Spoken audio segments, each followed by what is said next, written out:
We have another clip, and this one's on the ISS. And so tell me before we run it where you built it and the size, a little bit of the scope of the ISS. Yeah. So we were in Babelsberg in Potsdam, Germany, just outside of Berlin, on a very famous, I guess. Soundstage. It's the visual effects stage. I mean, it's ginormous. And I really? remember They shot Metropolis on it. Right. This was the first cool. science fiction film ever, I think, right? Had great awesome. history. Yeah. When I first walked into it and it was empty, I thought, wow, this is a lot of space. And it wasn't enough. We ended up spilling over into another stage. But Andy Nicholson, our production designer, built a realistic duplication of most of the ISS. In fact, Scott Kelly walked onto it and he said, wow, déjà vu. Oh, man. But of course, it all had to break apart in pieces, and the ceiling had to come off. And that's, as I said earlier, we kept as much intact as we could. And Markus came up with a really clever idea. Instead of putting green screen at the end of some of the shots of the ISS, there's actually photos back there that are blown up. You should talk about this. Yeah, I literally shot with our camera a quick plate. So it has the same look, the same lensing. And then we printed with the art department. They just printed it on a cardboard. And my lighting team, we lit it. And that added a lot of depth instead of shooting into green screen, because you cannot, the stage is so big, but I realized as it's so long, you could not fit the whole thing, even if we had so many modules.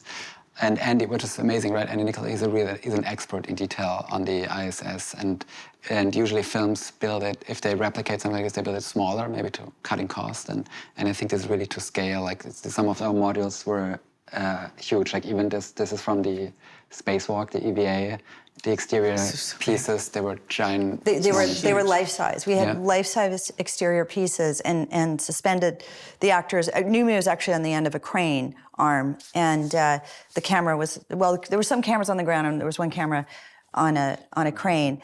And again, the actors are working very closely with the stunt people.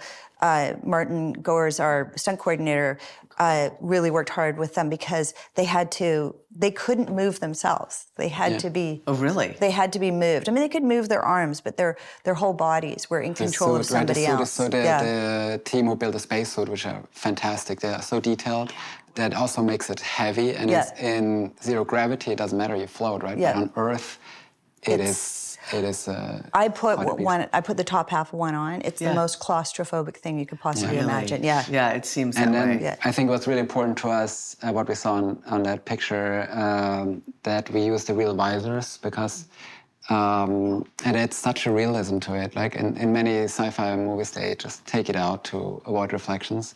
But we blacked out our entire set, our entire stage, and because we had the real set pieces, you could really see the environment reflecting and the characters. When Numi is close to Ilya, you see the interaction. And real space helmets have triple-layer glass, like for safety redundancy.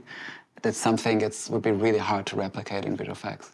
So it was really exciting to pull this off. Let's take a look at this clip.